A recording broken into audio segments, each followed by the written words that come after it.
Hello. So this is a little bit different. Normally I'm with you when I'm reading to you, but today we're going to start with me reading some chapters to you so that you can listen to them on your own while you're at school.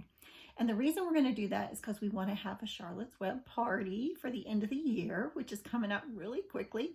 And I want to be sure we have read all the way through the book so that you can enjoy all the different activities, because we're going to get together with the other two groups and all have a party together. So I'm glad you're listening today, and I want you to be sure anytime you get a chance to listen when you have some free class time, or you can ask your teacher, is this a time when it's okay for me to listen to the book? Check to see if there's a chapter you can listen to, because that way, like I said, you'll be all caught up in time for our big party, which is going to be fun, and I'll tell you more about later.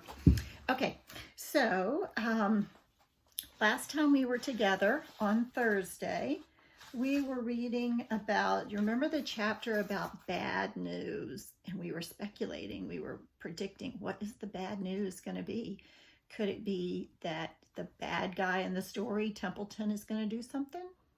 Could it be that Charlotte warned us about the egg breaking? Is that what's going to happen?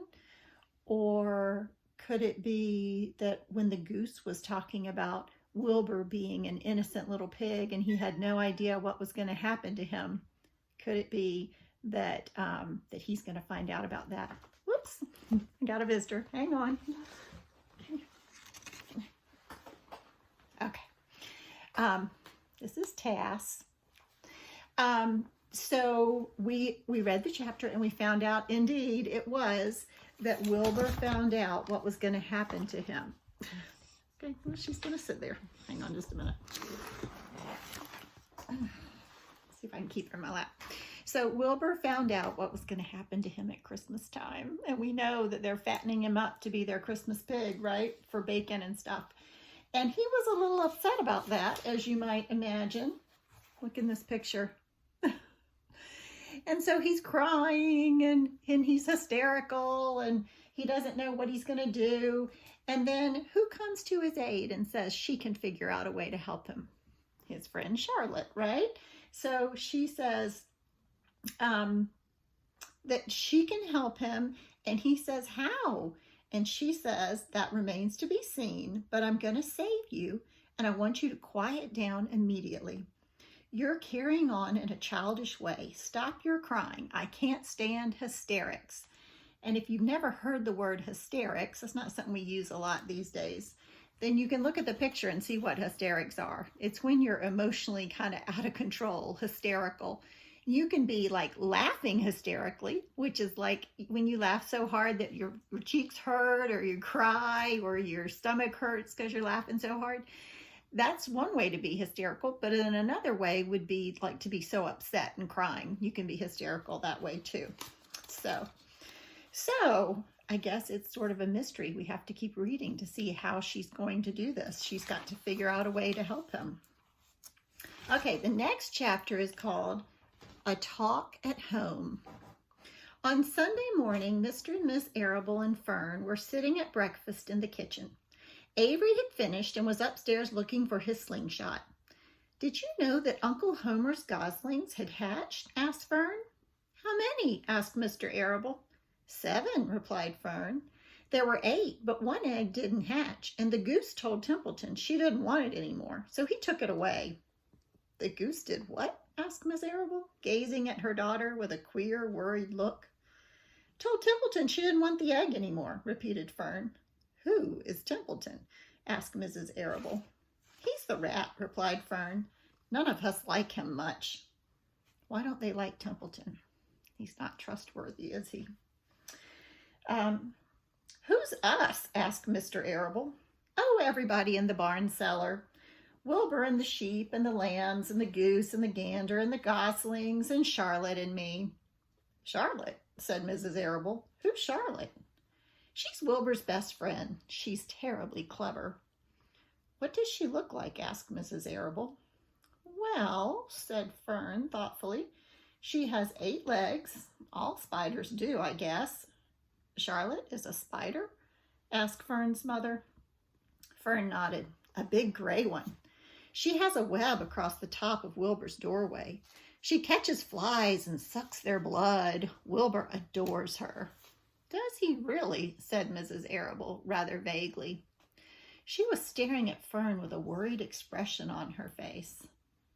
Why is Miss Arable worried about Fern? If you came home and you told your parents that you heard the cat and dog talking and they were figuring out a way they could raid the refrigerator when y'all weren't there, what would your parents think about that? Would they think you really could understand the cat and dog talking?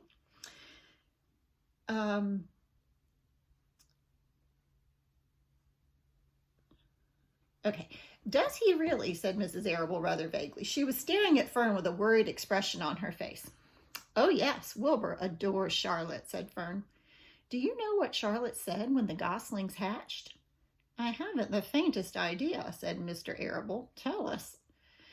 Well, when the first gosling stuck its little head out from under the goose, I was sitting on my stool in the corner, and Charlotte was on her web.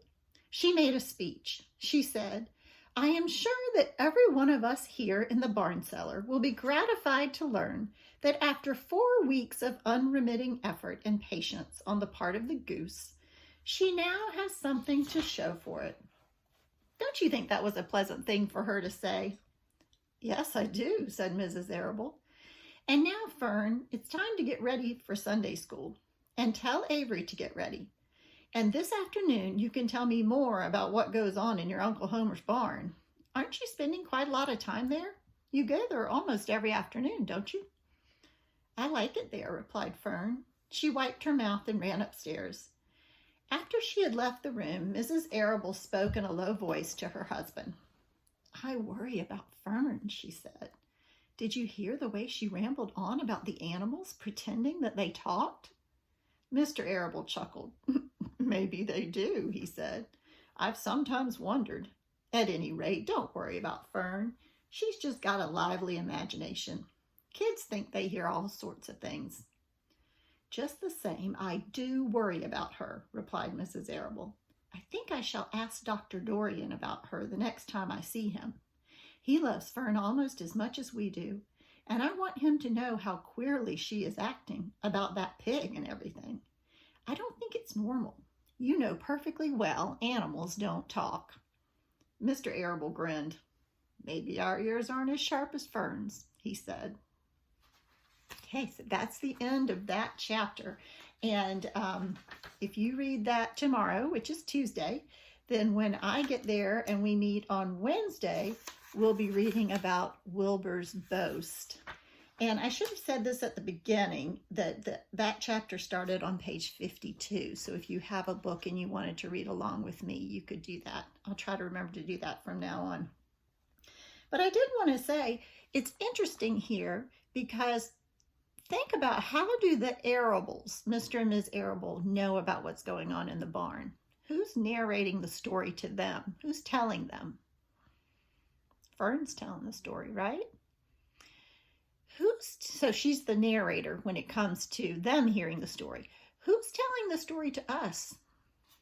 E.B. White is the author, but the author, when you write a book, you have to decide which character is going to tell the story. Whose perspective is it going to be from? Is Wilbur telling the story? Is Charlotte telling the story? Or Templeton? Is it from their perspective? Or is it from a different perspective that's like a narrator who's looking down at the whole thing being acted out and telling us about it as it's happening? We're going to talk about that before we read about Wilbur's boast.